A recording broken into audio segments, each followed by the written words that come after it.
यहाँ तक जो कर पड़ा था इसमें कोई डाउट है किसी को कहीं पे? सर जो थर्ड पॉइंट आपने लिखा है सर वहाँ पे phase difference between 2 points in consecutive loop sir कितना है सर वो π/2 या पाई? पाई होगा। और कुछ डाउट किसी को? हाँ सर आप वेव्स के फर्स्ट क्लास में बोले थे the phase also travels with the wave with velocity same as wave speed sir इसका मतलब फेज का मतलब कि जैसे कि एक वेव एक स्ट्रिंग पे आप जनरेट कर रहे हो, तो जैसे ये वाला लोग मैं एक पास जनरेट किया यहाँ पे, तो ये वाला पार्टिकल क्या उसी इंस्टेंट पे ऑसिलेट करना स्टार्ट कर देगा, कुछ टाइम बाद करेगा? कुछ टाइम बाद कितना टाइम बाद करेगा? तो हम बोल सकते हैं कि ये वेव को यहाँ तक पहुंचने में जितना टाइम लगेगा, या फिर ये मान लो ये वाला पॉइंट है, यहाँ इस पॉइंट का अगर डिस्प्लेसमेंट y है तो इस पार्टिकल का भी डिस्प्लेसमेंट y होगा, या सेम फेज में ये पार्टिकल आएगा आफ्टर दिस टाइम, जितना टाइम बाद ये वेव यहाँ पे आ रहा है, तो जितना टाइम वेव को जाने में लगा उतना टाइम फेज को जाने में लगा। ठीक है सर। सर हाँ सर आपने जो वो 2 मीडियम्स में वो k1 + k2 k1 - k2 का फार्मूला दिया था, उधर किसको k1 ले और किसको k2 ले वाला बोल दीजिए। जिसमें इंसिडेंट वेव होगा उसको 1 लेंगे, जिसमें दूसरा वाला मीडियम को 2 लेंगे। अच्छा सर। ठीक है, इसको लिख लो अपने कॉपी में ऊपर में, जिसमें इंसिडेंट वेव है उसको मीडियम 1 लेंगे और दूसरे को मीडियम 2 लेंगे। सर हाँ सर जो वेवफॉर्म का फर्स्ट क्वेश्चन है वेवफॉर्म का सर कहाँ पे? ये सर हाँ ये वाला। हां सर सर t = 4 सेकंड में जो फर्स्ट पार्ट है वो तो समझ में आ रहा है लेकिन सेकंड पार्ट का डायरेक्शन वो कैसे मिलेगा? ये इधर जाएगा, मिरर इमेज मतलब इधर जाएगा ये। हां सर t = 4 सेकंड में डायरेक्शन मतलब ये फाइनल वेवफॉर्म का? हां सर फाइनल वेवफॉर्म का कोई डायरेक्शन नहीं है। फाइनल वेवफॉर्म तो ये सुपरपोजिशन है दो वेव्स का, ये इंडिविजुअली इधर जा रहा है, ये इधर जा रहा है। इस वेवफॉर्म का कोई डायरेक्शन नहीं होता है। और सर जो सेकंड पार्ट है यहाँ पे मतलब ये पीक से जो नीचे जा रहा है सेकंड पार्ट वो कैसे समझे मतलब कैसे होगा? ये वाला पॉइंट पे तो समझ में आ रहा है कि यहाँ पर होगा पॉइंट, और वॉल वाला पॉइंट पे जीरो डिस्प्लेसमेंट है, तो दो स्ट्रेट लाइंस को सबट्रैक्ट करोगे तो रहेगा तो स्ट्रेट लाइन। तो मैं आपको बोल दूं कि ऐसे दो पॉइंट्स है, इन दोनों पॉइंट्स के बीच में आपको पता है इसको ज्वाइन करना है स्ट्रेट लाइन से, तो ये लाइन बनेगा। ठीक है सर। ठीक है, यहाँ पे एक तरह से दो पॉइंट्स मालूम है, एक पॉइंट आपको पता है यहाँ पर है और एक पॉइंट यहाँ पर है, ज्वाइन करना है स्ट्रेट लाइन से, तो ये लाइन बनेगा। हां सर ठीक है। और कुछ इसमें नहीं सर। तो देखो स्ट्रिंग में जो ये स्टैंडिंग वेव्स का फॉर्मेशन हम लोग कल कर रहे थे, इसमें कल भी हम लोग एक वीडियो में आपको दिखा रहे थे कि अलग-अलग लूप्स फॉर्म होता है ना, वो फ्रीक्वेंसी पे डिपेंड करता है कि आप सोर्स का क्या फ्रीक्वेंसी रखते हो। तो उसको देखते हैं यहाँ पे फॉर्मेशन ऑफ स्टैंडिंग वेव्स। तो सबसे पहला केस यहाँ पर हम कर सकते हैं, दो केसेस कर सकते हैं। एक रख सकते हैं string is fixed at both ends, जब हम फिक्स्ड एट बोथ एंड्स बोलते हैं तो एक्चुअली में एक एंड तो फिक्स्ड है बट दूसरा एंड पे सोर्स लगा एक ऑसिलेटर है। बट अब देख रहे हो कि ऑसिलेटर वाला पॉइंट अप्रॉक्सिमेटली एक नोड जैसा ही काम कर रहा था, बहुत ह्यूज डिस्प्लेसमेंट तो दे नहीं रहा था उस पॉइंट को, देख रहे हैं ना कल ये। हां सर। सो उसको भी हम लोग एक तरीके से फिक्स्ड एट बोथ एंड का कंसीडर कर सकते हैं। तो पहला केस हम लोग लेते हैं फिक्स्ड एट बोथ एंड्स। यहाँ से समझो कि कैसे रीड करते हैं हम लोग ये सब चीज़ों को। सर जिस सेकंड पे फिक्स है सर वो इनके नोट होगा। हाँ वो सब डिस्कस करते हैं हम यहाँ पे। अच्छा। देखो इस चीज़ को समझो कि यहाँ पर जब मैं दोनों एंड फिक्स के बारे में बात कर रहा हूँ, तो स्ट्रिंग का लेंथ यहाँ पर मैं सेम रख रहा हूँ। ठीक है, स्ट्रिंग का लेंथ हम चेंज नहीं कर रहे, तो इसको रिलेट करो कल जो वीडियो देख रहे थे उससे कि स्ट्रिंग का लेंथ वो चेंज नहीं कर रहा था ना, बस सोर्स का फ्रीक्वेंसी बदल रहा था तो नंबर ऑफ लूप्स चेंज हो रहा था।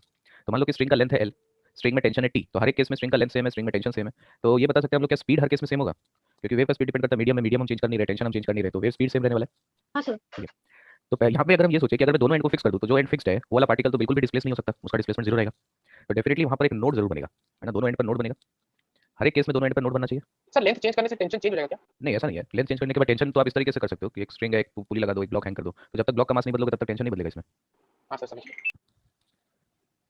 तो इसमें यहाँ पर दोनों एंड्स फिक्स्ड है, इसका मतलब वो पार्टिकल्स बिल्कुल भी ऑसिलेट नहीं करेगा, तो वो जीरो डिस्प्लेसमेंट वाला पार्टिकल्स है, तो डेफिनेटली नोड बनना चाहिए।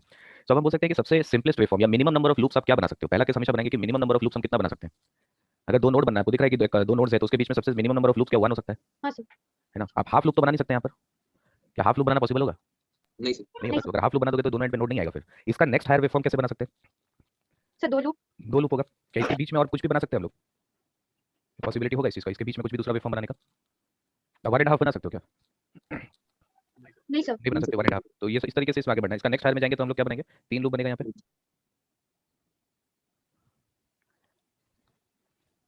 ठीक है, सो यहाँ पे फर्स्ट केस में हम क्या बोल सकते हैं, अगर मान लो ये वेवलेंथ लैम्डा है, हम लोग फ्रीक्वेंसी बदल रहे हैं, तो आपको दिख रहा है कि स्ट्रिंग का लेंथ सेम है, तो वेवलेंथ भी अलग अलग होगा, वेवलेंथ चेंज हो रहा है। वो होना भी चाहिए था। कभी भी वेवलेंथ के बारे में सोचना है तो v = f लैम्डा से सोचो। हम लोग यहाँ पे स्पीड तो नहीं बदल रहे हैं, स्पीड तो सेम रहेगा हर स्ट्रिंग में, लेकिन अगर फ्रीक्वेंसी बदलेंगे तो क्या वेवलेंथ को बदलना पड़ेगा? हां सर। ठीक है, तो वेवलेंथ यहाँ पर चेंज हो रहा है। सो फर्स्ट केस में हम बोल सकते हैं कि वेवलेंथ जो है वेव का, क्या वो यहाँ पे देखो डायग्राम में λ/2 का वैल्यू l के इक्वल है। हां सर। सो हम बोल सकते हैं वेवलेंथ इज 2l। अब हमको पता है कि v = f लैम्डा होता है, सो यहाँ से हमारे पास जो फ्रीक्वेंसी आ गया that is v by lambda मतलब 2l। तो इसको आप ऐसे भी लिख सकते हो 1/2l times of speed can be written as under root of tension by mu.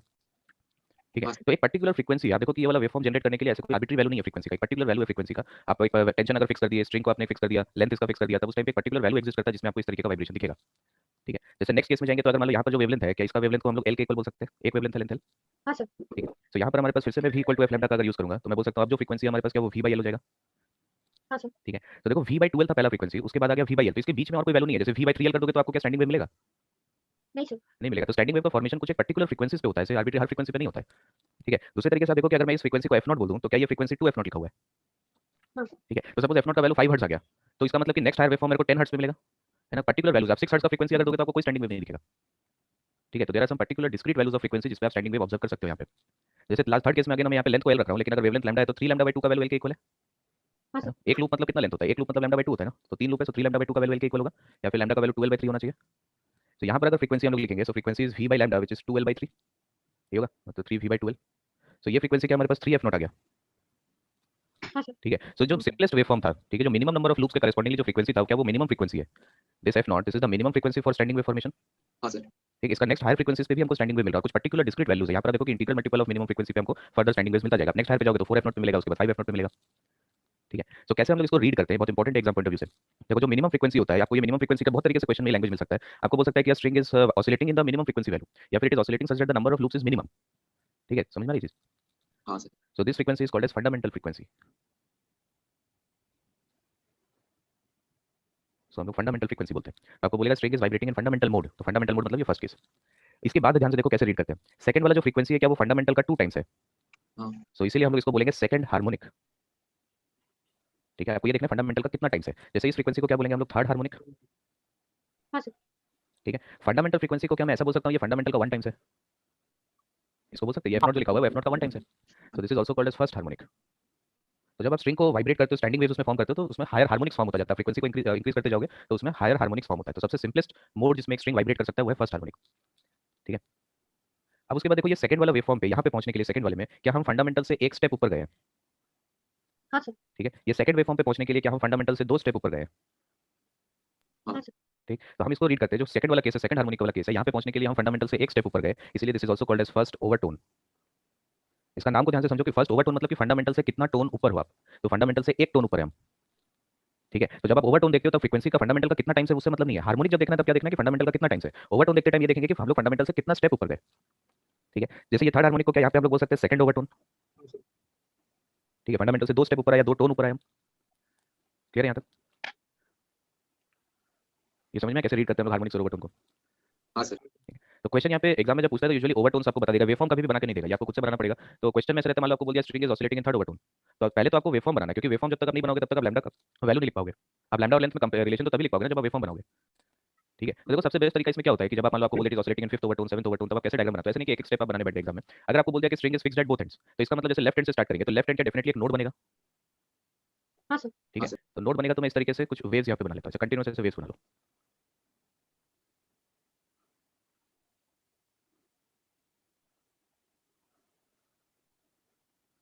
ठीक है, तो वेवफॉर्म्स बना लो। आपको पता है कि लेफ्ट हैंड एक नोड बनने वाला है। अब देखो यहाँ पे क्या जब दोनों एंड फिक्स्ड है तो कोई भी हार्मोनिक मिसिंग होगा, हर जगह 1 2 3 सब आ रहा है ना।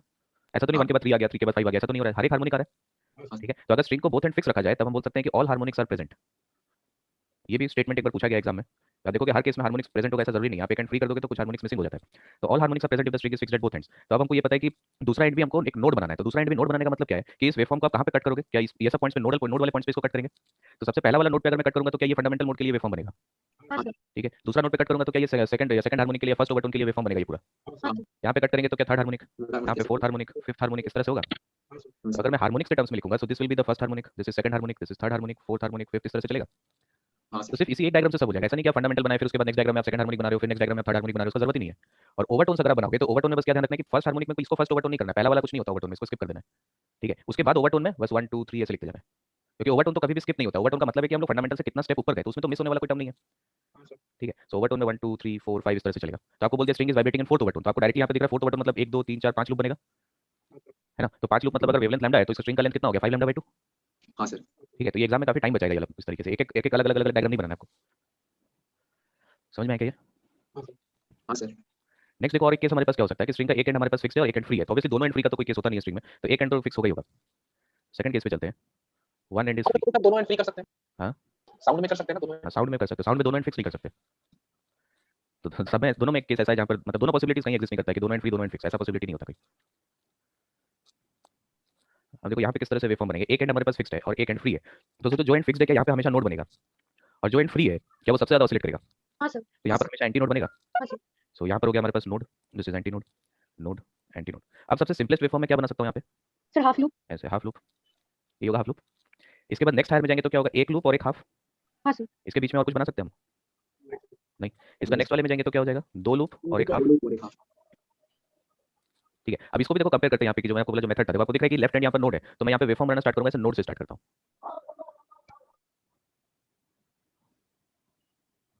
ठीक है, तो लेफ्ट हैंड एक नोड बनना चाहिए। अब अगर सिंपलेस्ट वेवफॉर्म चाहिए और आपको पता है कि राइट में एक एंटी नोड आना चाहिए, तो यहाँ पे कट करेंगे, हाँ सर। है ना। ये बनेगा सबसे सिंपलेस्ट वेवफॉर्म। इसका नेक्स्ट हायर वाला वेवफॉर्म के लिए एंटी नोड वाला पोजीशन पे कट करते जाओ। ये बनेगा सेकंड वेवफॉर्म, ये बन जाएगा थर्ड के लिए, ये हो जाएगा फोर्थ, फिफ्थ, इस तरह से होगा। समझ में आ रही चीज? ठीक, तो यहाँ पे भी स्ट्रिंग में मान लो लेंथ है l, टेंशन है t, तो हर एक स्ट्रिंग का मैं लेंथ सेम रख रहा हूँ, टेंशन सेम रख रहा हूँ, तो स्पीड अगेन सेम रहने वाला है। बट अब यहाँ पर हम लोग वेवलेंथ के टर्म्स में अगर देखेंगे तो क्या लैम्डा बाई 4 का वैल्यू l के इक्वल है। हाँ sir. So v equal to f lambda. So यहाँ से हम फ्रीक्वेंसी बोल सकते हैं v बाई लैम्डा मतलब हो गया 4l, और v का वैल्यू आप under root of t by mu लिख सकते हो। सो अगेन क्या ये मिनिमम फ्रीक्वेंसी आएगा हमारे पास, सिंपलेस्ट वेवफॉर्म के करेस्पॉन्डिंग जो फ्रीक्वेंसी आएगा वो हमेशा मिनिमम होगा। तो इसको यहाँ पर हम लोग फिर से रीड करेंगे fundamental frequency. Fundamental frequency harmonic के टर्म्स में again this will be the first harmonic. Harmonic के लिए हमेशा ये देखना है कि फंडामेंटल फ्रीक्वेंसी का कितना मल्टीपल है। ठीक है, इस केस में क्या हो जाएगा, क्या 3 लैम्डा बाई 4 का वैल्यू l के इक्वल है। हाँ सर।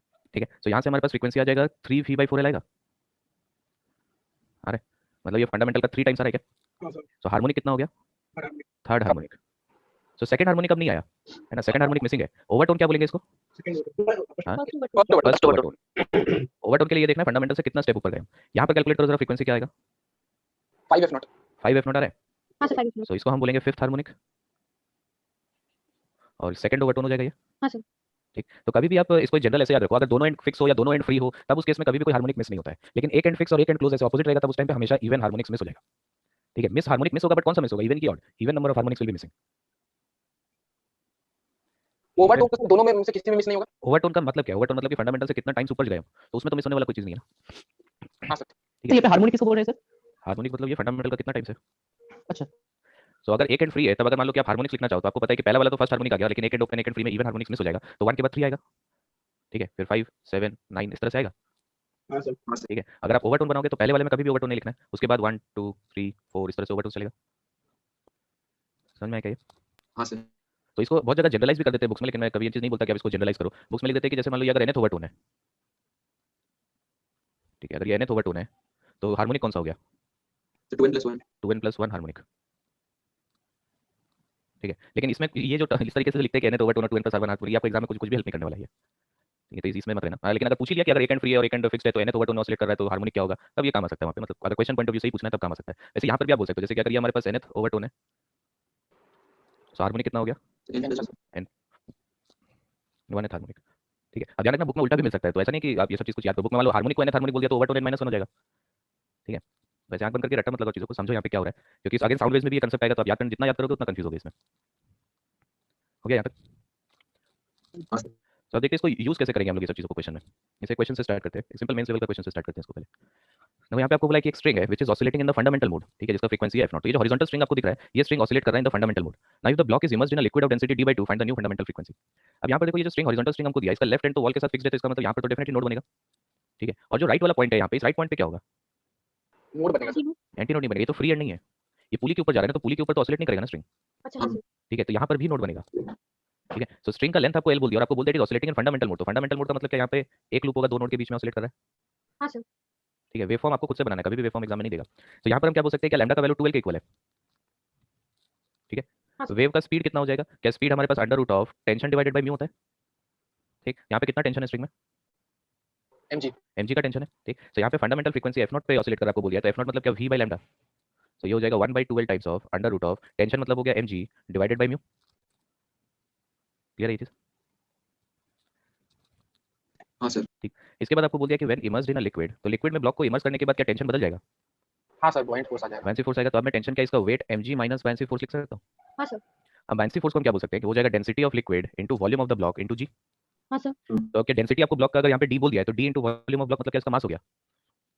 हाँ सर। सो बायनेंसी फोर्स mg/2 है, सो टेंशन अब चेंज हो गया, हमारे पास mg/2 हो गया।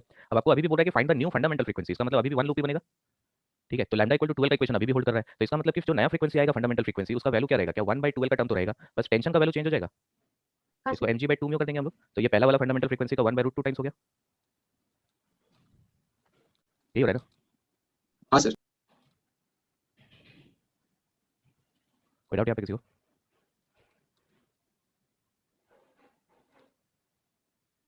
मुझे कुछ डाउट है तो क्वेश्चन यहाँ पे टेंशन पे वेरिएशंस पे क्वेश्चन आएगा, तो जितना भी आपने मैकेनिक्स में न्यूटन्स लॉ वगैरह पढ़ा है या कहीं पे भी थ्रू आउट द क्लास 11 तभी तक जहाँ भी टेंशन का कैलकुलेशन कर रहे हो सब कुछ बन सकता है यहाँ पे, इसमें सब कुछ यूज सर हाँ। सर यहाँ पे स्टैंडिंग में बोल दिया गया है और सर फंडामेंटल मोड बोला है, तो सर इसलिए जो लैम्डा है वो चेंज नहीं हो रहा है। हाँ, लैम्डा फंडामेंटल मोड बोल दिया तो लैम्डा वही रहेगा, लेंथ तो चेंज हाँ हो सर, नहीं रहा है। ठीक है सर। ठीक है, देखो एक और क्वेश्चन कर, जैसे यहाँ पे फ्लूइड का कंसेप्ट छोटा सा फैंसी कंसेप्ट यूज करके हम टेंशन बदल रहे हैं। हाँ, देखो हीट का एक कंसेप्ट यूज कर सकते हो। तो यहाँ पे आपको स्ट्रिंग का लेंथ दे दिया है, मास दे दिया है, क्रॉस सेक्शनल एरिया मालूम है, coefficient of thermal expansion alpha दे दिया और यंग्स मॉडुलस दे दिया। आपको बोल दिया tension is produced by lowering the temperature of wire by 20 degree Celsius. The transverse waves are generated by plucking the string as shown. Plucking मतलब क्या होता है? तो मतलब नीचे कर मतलब वाइब्रेट करा देना वैसे। उसको पुल करके रिलीज कर देना ना। जैसे सर गिटार स्ट्रिंग के साथ करते हैं। तो अगर पुल करके रिलीज कर दोगे एक पॉइंट पे, जैसे ये वाला पॉइंट पी पे अगर पुल करके रिलीज कर दूंगा तो क्या यहाँ पे डेफिनेटली एक एंटी नोड बनेगा?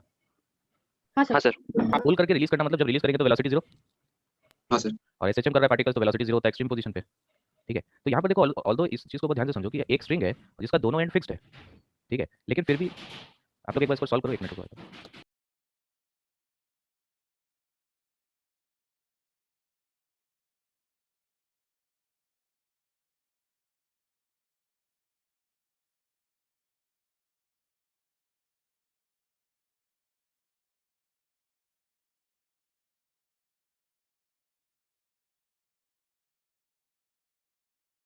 हाँ, यहाँ पे देखो इसमें बोल रहा हूँ कि पॉइंट पी को अगर हम प्लग कर दे रहे हैं तो क्या हम एक तरीके का कंस्ट्रेंट लगा दे रहे हैं यहाँ पे कि point P must be an anti node.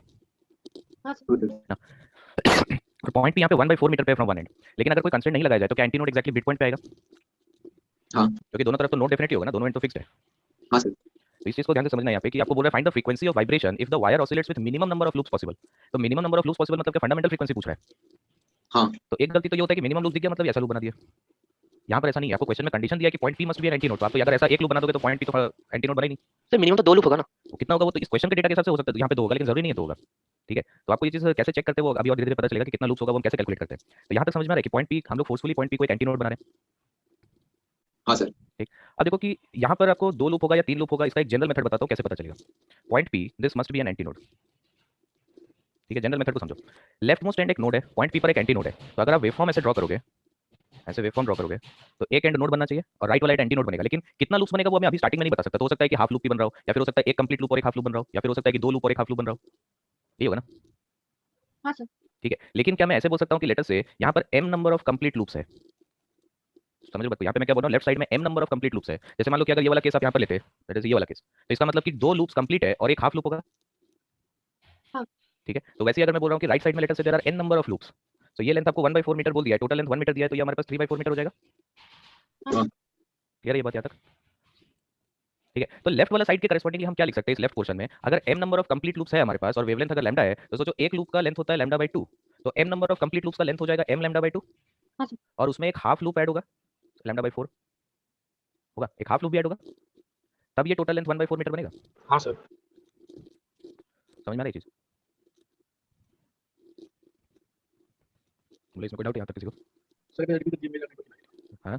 Sir मुझे रिपीट कीजिए मेरा नेटवर्क चला गया था। नेटवर्क चला गया, देखो राइट साइड के लिए समझो। राइट साइड का लेंथ अगर लिखेंगे तो क्या लिखेंगे, अगर n नंबर ऑफ लूप्स है तो एक लूप का लेंथ हो गया हमारे पास λ/2, तो n इंटू λ/2, ठीक है, और एक हाफ लूप का लेंथ इसमें ऐड कर देंगे तो टोटल लेंथ हो गया स्ट्रिंग का। ठीक है, तो इन दोनों इक्वेशंस को अगर मैं डिवाइड कर दूं तो क्या 2m + 1 divided by 2n + 1 is equal to 1/3। हाँ सर। ठीक, अब इसके बाद हम और इसको फर्दर सॉल्व नहीं कर सकते। अब क्या करो यहाँ पे, ये रेशियो अगर 1/3 आ रहा है, क्या मैं इस रेशियो को 2/6 भी लिख सकता हूँ? हाँ सर। है ना, 3/9 भी लिख सकते हैं, 4/12 भी लिख सकते हैं, 5/15 इस तरह से लिख सकते हैं। हाँ सर। अब m का और n का जो वैल्यू है, क्या ये m और n का भी फ्रैक्शन में हो सकता है क्या? नहीं सर। m और n का इंटीजर्स है, पॉजिटिव इंटीजर्स है ये। हाँ सर। ठीक, अब सोचो 2m + 1 क्या एक इवन ऑड नंबर है? हाँ सर। वैसे हाँ 2n + 1 भी एक ऑड नंबर है। हाँ तो क्या रेशियो कभी भी 2/6 हो सकता है? नहीं सर। नहीं, क्या 4/12 हो सकता है? रेशियो नहीं हो सकता। नहीं हो सकता। तो अगर मैं पहला वाला 1/3 लेता हूँ तो क्या m का वैल्यू होना चाहिए 0 और n का वैल्यू होना चाहिए 1? हाँ सर। ठीक, अगर 3/9 लेता हूँ तो m का वैल्यू होना चाहिए 1 और n का वैल्यू होना चाहिए 4। सही लिखा क्या? हो सर। 5/15 लेंगे तो m कितना हो जाएगा? 2 सेट हो जाएगा। और n कितना हो जाएगा? 7। 7। ठीक है, तो यहाँ पे इसका मतलब हो गया अगर आप m0 लोगे और n1 लोगे तो क्या फंडामेंटल मोड होगा या फिर मिनिमम लूप्स पॉसिबल होगा? हाँ सर। नेक्स्ट वाले में जाओगे तो क्या नेक्स्ट हायर फ्रीक्वेंसी मिलेगा, फर्स्ट ओवरटोन मिलेगा। हाँ सर। अंडर दिस कंडीशन कि point p is an anti node. Next m = 2 और n = 7 पे जाओगे तो क्या हमको सेकंड ओवरटोन मिलेगा, होगा ना? इसलिए मैं बोल रहा हूँ कंसेप्ट को समझो, ओवरटोन का कंसेप्ट क्या है, ऐसा नहीं कि याद कर लिए ओवरटोन का फॉर्मूला ही। तो ये जो m = 0 और n = 1 का जो केस है, ये वाला केस हमको क्या देगा, क्या ये मिनिमम फ्रीक्वेंसी देगा? क्योंकि फ्रीक्वेंसी इंक्रीज होता है ना, नंबर ऑफ लूप्स इंक्रीज होता है तो फ्रीक्वेंसी इंक्रीज होता है। हाँ सर। ठीक है, तो m 0 है और n 1 है, तो इसका मतलब कि कैसा लूप दिखेगा हमको यहाँ पर? लेफ्ट साइड में आपको एक भी लूप नहीं दिख रहा है, ये हो गया हमारे पास एंटी नोड का पोजीशन, तो m का वैल्यू 0 है, ध्यान रखना m 0 है, तो इसका मतलब हाफ लूप तो रहेगा ना यहाँ पे। हाँ सर। हाँ सर। ठीक है, तो यहाँ पे रहेगा हमारे पास हाफ लूप और राइट साइड में हमारे पास एक हाफ लूप रहेगा और उसके साथ एक कंप्लीट लूप रहेगा, इनका वैल्यू 1 आ रहा है। हाँ सर। ऐसा होगा क्या स्ट्रक्चर? हाँ तो सर। ये एक जनरल अप्रोच है, इसको आप कहीं भी through out the standing waves का क्वेश्चन में यूज कर सकते हो। अगर कभी भी ऐसा कंस्ट्रेंट लगा के आ जाए कि एक पर्टिकुलर पॉइंट को नोड बनाओ या एक पर्टिकुलर पॉइंट को एंटी नोड बनाओ, तब उस टाइम पे नंबर ऑफ लूप्स निकालने के लिए आप ये अप्रोच ले सकते हो। ठीक है, अब आपको m का वैल्यू पता चल गया 0 है, तो इसको यूज कर लेते हैं। m का वैल्यू अगर 0 है तो पहला इक्वेशन हमको क्या लैम्डा का वैल्यू 1 मीटर दे रहा है। कोई भी एक इक्वेशन यूज करो, m यूज करो या n यूज करो, आंसर वही आएगा। तो पहला इक्वेशन में m को 0 पुट कर दूंगा तो लैम्डा आ गया 1 मीटर। ठीक है, अब ये क्वेश्चन आता है कि फ्रीक्वेंसी निकालने के लिए मैं सीधा v/λ करूंगा तो आंसर आ जाएगा। अब v निकालने के लिए टेंशन चाहिए, है ना, म्यू तो दिया हुआ है आपको, मास दिया हुआ है, लेंथ दिया हुआ है। तो टेंशन याद है हम लोग ये थर्मल एक्सपेंशन में किए थे कि एक रॉड को आप दो सपोर्ट्स के बीच में रख दो और टेंपरेचर को बदलो तो उसके अंदर टेंशन डेवलप होता है। हाँ सर। ठीक है, अब ये फॉर्मूला मुझे लगता है याद है क्या, y a l alpha delta theta. हाँ सर। याद है ये? हाँ सर। तो यहाँ पर y का वैल्यू आपको दिया हुआ है क्वेश्चन में 2 × 10⁻11, क्रॉस सेक्शनल एरिया आपको 10⁻6 दे रखा है, लेंथ आपको 1 मीटर दे रखा है, alpha 1.21 × 10⁻5, delta theta is 20 degree Celsius. ठीक है, तो ये सब एक नोन वैल्यूज है, ये सब आपको दे रखा है क्वेश्चन में, तो इसको आप सॉल्व कर सकते हो। क्या आएगा वैल्यू इसका? 24.2 24 का आएगा, 4 टाइम्स ऑफ 1.2 बना रहा है ना, हाँ सर 48.6 48.2 48.4 48.4 न्यूटन यार है। हाँ। ठीक है, म्यू का वैल्यू जो होगा वो मास पर यूनिट लेंथ होगा, so this value is 0.1 kg पर मीटर। सो अगर मेरे को फंडामेंटल फ्रीक्वेंसी यहाँ पे निकालना है जिसमें ऑसिलेट कर रहा है, तो फ्रीक्वेंसी हो गया हमारे पास v बाई लैम्डा, तो 1 बाई लैम्डा का वैल्यू 1 हो गया। ठीक है, सो जो v का वैल्यू है मतलब under root of tension which is 48.4 divided by 0.1, so 484 under root 22 hertz ये होगा।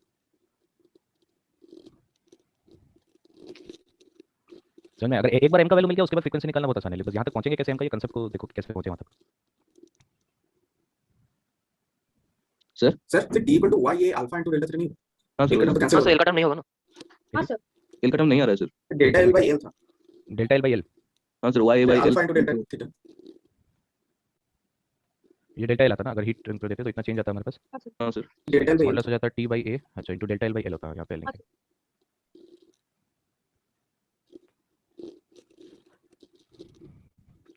सर हाँ। सर m = 1 n = 4 ये क्या फर्स्ट ओवर है? फर्स्ट ओवर हो जाएगा, ठीक सर। हो गया यहाँ तक।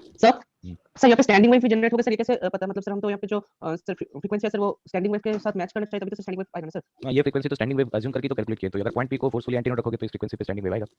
अच्छा हाँ सर। सर पॉइंट पी को तो हम कहीं पे भी नहीं ले सकते हैं ना? नहीं, क्वेश्चन में क्या बोलेगा, वैसे मान लो 1/3 मीटर पे ले लोगे, 1/3 मीटर पे लेने से कभी नहीं बनेगा स्टैंडिंग वेव। हाँ सर। हो गया ये।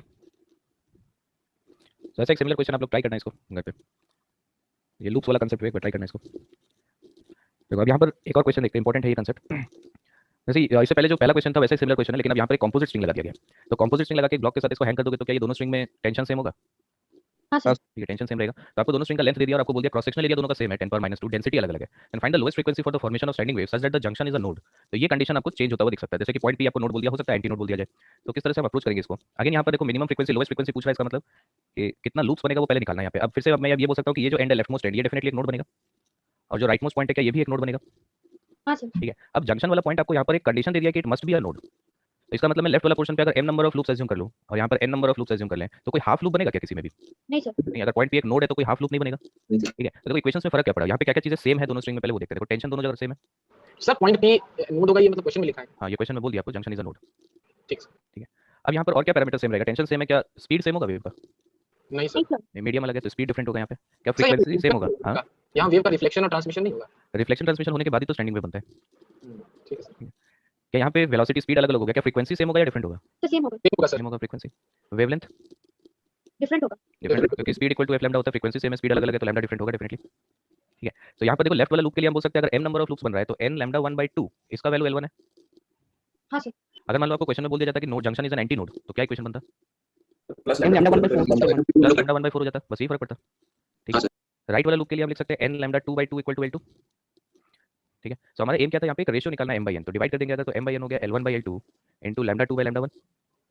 हाँ सर। ठीक, अब अकॉर्डिंग टू डेटा यहाँ पर देखना है कि क्या क्या चीजें हम इसमें मतलब एलएचएस में जो वैल्यूज है वो एक नोन वैल्यूज होना चाहिए। तो यहाँ पर देखो हम लिख सकते हैं कि v1 is equal to f lambda 1 और v2 equal to f lambda 2, frequency तो सेम है। तो लैम्डा की जगह मैं इसको बोल सकता हूँ कि मैं लैम्डा 1 को प्रोपोर्शनल टू v1 कर सकता हूँ यहाँ पर। तो ये L1/L2 टाइम्स ऑफ v2/v1 हो जाएगा। हाँ सर। अब हम लोग वेलोसिटी को क्या लिख सकते हैं, under root of tension by mu. ठीक, टेंशन दोनों जगह सेम है तो क्या स्पीड इज प्रोपोर्शनल टू 1/रूट म्यू। हाँ। ठीक, now mu can be written as 1 by under root of mu को हम लिख सकते हैं density into cross sectional area. हाँ। आप क्रॉस सेक्शनल एरिया दिया हुआ आपको, अब क्रॉस सेक्शनल एरिया क्वेश्चन में आपको बोल दिया दोनों वायर का सेम है तो इसका मतलब क्या speed proportional to 1 by under root of density हो गया। हाँ सर। ठीक, तो ये इक्वेशन बन गया L1/L2 into under root of d1/d2। ठीक है, तो ये वैल्यूज आपको मालूम है, लेंथ दिया हुआ है क्वेश्चन में, डेंसिटी दिया हुआ है, तो ये आप अगर कैलकुलेट करोगे तो ये आ जाएगा आपके पास 2/5। ठीक, अब अगर मिनिमम फ्रीक्वेंसी लोएस्ट फ्रीक्वेंसी पूछ रहा है तो इसके नेक्स्ट हायर वाला में जाने का जरूरत नहीं है, 2 और 5 ही होगा वैल्यूज m और n का। हाँ। है ना, तो m का वैल्यू 2 हो जाएगा, n का वैल्यू 5 हो जाएगा। क्लियर है, तो कोई भी एक वैल्यू का यूज करके आप कैलकुलेट कर लो। जैसे कि अगर मान लो m का वैल्यू 2 यूज कर लूं मैं तो लैम्डा 1 का वैल्यू क्या हो जाएगा, पहला इक्वेशन से हमको मिल जाएगा 2 इंटू लैम्डा 1, m का वैल्यू 2 है so 2 into lambda 1/2 is equal to L1 का वैल्यू आपको 60 सेंटीमीटर दिया हुआ है सो 60/100 सो लैम्डा 1 0.6 मीटर हो गया। हाँ सर। ठीक है, वेव का स्पीड आप लिख सकते हो, speed will be equal to f lambda होता है, तो मैं वायर 1 के लिए सॉल्व कर रहा हूँ, तो under root of tension divided by mu, mu मतलब density into cross sectional area, wire 1 के लिए लिख रहे हैं हम लोग। ठीक है, तो टेंशन आपको पता है mg हो जाएगा 100, डेंसिटी दिया हुआ है, ध्यान रखना यूनिट्स का, ये ग्राम पर सीसी में दिया हुआ है, एरिया आपको सेंटीमीटर स्क्वायर में दिया हुआ है, तो सबको सेम ऐसा यूनिट में कन्वर्ट कर सकते हैं। हाँ। ठीक है, लैम्डा 1 का वैल्यू ऑलरेडी मालूम है, तो क्या फ्रीक्वेंसी आ जाएगा यहाँ से, होगा, तो ये सॉल्व करेंगे तो 323.74 हर्ट्ज, समझ में आया क्या? हाँ सर। तो ये जो सिस्टम होता है, इस सिस्टम में हम इसको बेसिकली प्रैक्टिकली यूज कैसे करते हैं कि एक वायर में कौन से फ्रीक्वेंसी पे वो स्टैंडिंग वेव्स बना रहा है, इसको स्टडी करने के लिए इस तरीके के सिस्टम को यूज किया जाता है। तो इस सिस्टम में आप देखो ब्लॉक का मास को चेंज करके आप टेंशन को कंट्रोल कर सकते हो, चेंज कर सकते हो, आप स्ट्रिंग का लेंथ को चेंज कर सकते हो, है ना, बेसिकली स्ट्रिंग का लेंथ को चेंज करने के लिए आप बोल सकते हो कि पुली का पोजीशन को आप चेंज कर सकते हो, है ना, प्रैक्टिकली ऐसा नहीं किया जाता है, जस्ट एक केस बता रहा हूँ, प्रैक्टिकली क्या होता है मैं आपको बताऊंगा, मतलब आप यहाँ पे समझ सकते हो, मैं पुली का पोजीशन को चेंज करूंगा तो स्ट्रिंग का लेंथ चेंज हो जाएगा। ठीक है, और अगर आप स्ट्रिंग को ही बदल दो तो आप वहाँ से बेसिकली मास बदल सकते हो स्ट्रिंग का। ठीक है, तो डिफरेंट पैरामीटर्स, 3 पैरामीटर्स है फ्रीक्वेंसी को कंट्रोल करने के लिए, आप इसमें टेंशन बदल सकते हो, स्ट्रिंग का लेंथ बदल सकते हो, मास बदल सकते हो। ठीक, तो ये सब पैरामीटर्स को चेंज करके हम लोग एक पर्टिकुलर स्ट्रिंग में ये ऑब्जर्व कर सकते हैं कि कौन सा फ्रीक्वेंसी पे वो स्टैंडिंग वेव फॉर्मेशन शो कर रहा है। तो ये जो सिस्टम है this is called as a sonometer, ये एक डिवाइस होता है जिसको हम बोलते हैं सोनोमीटर। सर एक बार रिपीट कर देंगे, क्या चीज? मतलब सर सोनोमीटर क्या है, मैं नेटवर्क इशू हो रहा था सर। अच्छा, देखते हैं नेक्स्ट क्वेश्चन में, देखते हैं ये ठीक हो गया यहाँ तक, देखो नेक्स्ट। तो इसमें आपको बोल रहा है क्वेश्चन में कि fundamental frequency of A sonometer wire of length L is f0। Now bridge is introduced at a distance delta L from the centre. तो जैसे मैं आपको बोल रहा था कि आप लेंथ को चेंज कर सकते हो, तो लेंथ का चेंज करने के लिए हमारे पास एक ब्रिज होता है, ब्रिज मतलब इस तरीके का एक वुडन स्ट्रक्चर होता है, ऐसा एक वुडन स्ट्रक्चर होगा, तो इस वुडन स्ट्रक्चर को आप अगर एक वायर के नीचे यहाँ पे रख दो, तो क्या जहाँ पर आप इस ब्रिज को रखोगे ये वाला पॉइंट ऑसिलेट कर पाएगा? नहीं सर। नहीं कर पाएगा, तो इसका मतलब यहाँ पे एक नोड बन जाएगा। हाँ सर। ठीक है, तो लेकिन ब्रिज रखने की वजह से होता क्या है कि ये दोनों इंडिपेंडेंटली अलग अलग वायर्स की तरह बिहेव करेगा, क्योंकि यहाँ पर आप इस पॉइंट को तो ऑसिलेट होने दे नहीं रहे हो कभी, तो ऐसा नहीं है कि एनर्जी ट्रांसफर होगा एक साइड से दूसरे साइड एनर्जी जाएगा, ऐसा कुछ नहीं है, तो ये दोनों पोर्शंस इंडिपेंडेंट वायर्स की तरह वर्क कर रहा है। जबकि इससे पहले वाले केस में क्या हो रहा था, ये वाला पॉइंट पी को, ये तो स्टैंडिंग वेव का फॉर्मेशन ऐसा हुआ कि पॉइंट पी एक नोड बन गया, है ना, हाँ सर। हमने तो इसको फोर्सफुली रोक के नहीं रखा है ना। हाँ सर। जब एक वायर में स्टैंडिंग वेव बनता है तो ऐसा तो नहीं है कि इस पॉइंट को आपने जबरदस्ती रोक के रखा है, नहीं सर, नेचुरली फॉर्म। वो नेचुरली फॉर्म हो रहा है। तो एक डिफरेंस है यहाँ पे, जब हम ब्रिज लगाते हैं सोनोमीटर में तो आप फोर्सफुली उस पॉइंट को रोक रहे हो। ठीक है, तो फोर्सफुली इस पॉइंट को रोक देने का मतलब हो गया ये दोनों वायर्स अलग अलग वायर्स की तरह बिहेव कर रहे हैं। तो ब्रिज का पोजीशन को चेंज करके आप इस वायर्स का लेंथ को चेंज कर सकते हो, हाँ सर। है ना, तो वायर को लेंथ को एडजस्ट करने का मेथड हो गया हमारे पास, इस ब्रिज का पोजीशन को आप चेंज कर सकते हो, तो जहां पर आप ब्रिज रखोगे वो पॉइंट ऑसिलेट नहीं करेगा। ठीक है, मतलब कि that point is forcefully a node. ठीक, लेकिन क्या ये दोनों वायर्स में टेंशन सेम होगा? हाँ सर। हाँ सर। है ना, टेंशन दोनों में सेम हो जाएगा। तो इसमें क्वेश्चन में हमको क्या बोल रहा है कि पहला केस में the fundamental frequency of sonometer wire of length L is f0। तो ये स्टेटमेंट पढ़ के क्या लग रहा है कि ब्रिज अभी लगा हुआ है क्या? नहीं सर। तो पहला केस में ब्रिज नहीं लगा हुआ है, तो अगर कोई ब्रिज नहीं लगा रहा है और फर्स्ट केस में कोई आपको कंडीशन भी ऐसा नहीं दिया कि इस पॉइंट को नोड बनाओ या एंटी नोड बनाओ, ऐसा कोई कंडीशन नहीं है, तो क्या इनिशियली जो लेफ्ट वाला एंड है वो एक नोड बनेगा और राइट मोस्ट एंड भी एक नोड बनेगा? हाँ सर। ठीक है, तो फंडामेंटल मोड मतलब एक लूप होगा, वन लूप हुआ फंडामेंटल मोड मतलब। हाँ सर। एक स्ट्रिंग में टेंशन अगर टी है, जब मैं ब्रिज लगा रहा हूं तो टेंशन बदल रहा है क्या? अगर मैं ब्लॉक का मास नहीं बदलूंगा तो टेंशन बदलेगा? नहीं बदलेगा। क्या मैं स्ट्रिंग को बदल रहा हूं? हाँ सर, अब तो अलग अलग हो जाए। स्ट्रिंग तो नहीं बदल रहे ना, स्ट्रिंग का लेंथ नहीं, स्ट्रिंग को बदल रहे क्या? नहीं सर। स्ट्रिंग को चेंज नहीं कर रहे, मतलब मैं मास पर यूनिट लेंथ चेंज नहीं कर रहा हूं, तो क्या वेव का स्पीड भी चेंज नहीं होगा? हाँ लेंथ सर। बदलने से स्ट्रिंग का स्पीड थोड़ी बदलता है, वो तो मीडियम पे डिपेंड करता है कि स्ट्रिंग का मास क्या है, डेंसिटी क्या है, वो सब चीजों पर डिपेंड करेगा ना। ठीक है, सो यहाँ पर हम बोल सकते हैं कि v equal to f lambda अगर मैं यूज करूं तो v equal to fundamental frequency आपको f0 बोल दिया, क्या लैम्डा का वैल्यू 12 है? हाँ सर। है ना, लैम्डा बाय 2 का वैल्यू है ना, तो लैम्डा का वैल्यू 12 है। तो ये हो गया हमारे पास फर्स्ट इक्वेशन। नेक्स्ट केस में आपको क्या बोल रहा है कि अब हमने यहाँ पर एक ब्रिज इंट्रोड्यूस किया और कहाँ पर किया? एक्जैक्टली सेंटर पे नहीं, at a distance delta L from the centre, यहाँ पर लगा दिया। तो क्या मैं इसमें लेफ्ट वाला पोर्शन का लेंथ अगर मैं L/2 प्लस डेल्टा एल ले लूँ तो राइट वाला पोर्शन का L/2 माइनस डेल्टा एल हो जाएगा? हाँ sir. So left most and is a node, right most and is also a node, और जहाँ पे ब्रिज लगाया वहाँ पर भी नोड बनेगा। ठीक है, नोड बनने का मतलब ये स्टैंडिंग वेव वाला नोड नहीं है जहाँ पे ब्रिज लगा रहे हो, वो पॉइंट फिक्स कर दिया आपने। ठीक है, ये पॉइंट को हमने फिक्स कर दिया ना। हाँ सर। सो अब यहाँ पर स्ट्रिंग में अगेन टेंशन दोनों स्ट्रिंग में सेम रहेगा, वेव का स्पीड चेंज नहीं हो रहा है क्योंकि टेंशन सेम है, और हम लोग स्ट्रिंग का मास पर यूनिट लेंथ भी चेंज नहीं कर रहे हैं, तो speed will remain same. Now if both sides of the bridge are set into fundamental mode, तो क्या यहाँ पर इसमें एक हाफ लूप ऐसे, यहाँ पर एक हाफ लूप और यहाँ पर भी एक हाफ लूप होगा? हाँ। ठीक, लेकिन दोनों का फ्रीक्वेंसी अलग अलग नहीं होगा क्योंकि दो इंडिपेंडेंट वायर्स की तरह बैठ कर रहा है, तो लेंथ अलग अलग है तो डेफिनेटली फंडामेंटल फ्रीक्वेंसी अलग अलग आएगा। तो मान लो इसका फ्रीक्वेंसी f1 है और इसका फ्रीक्वेंसी f2 है।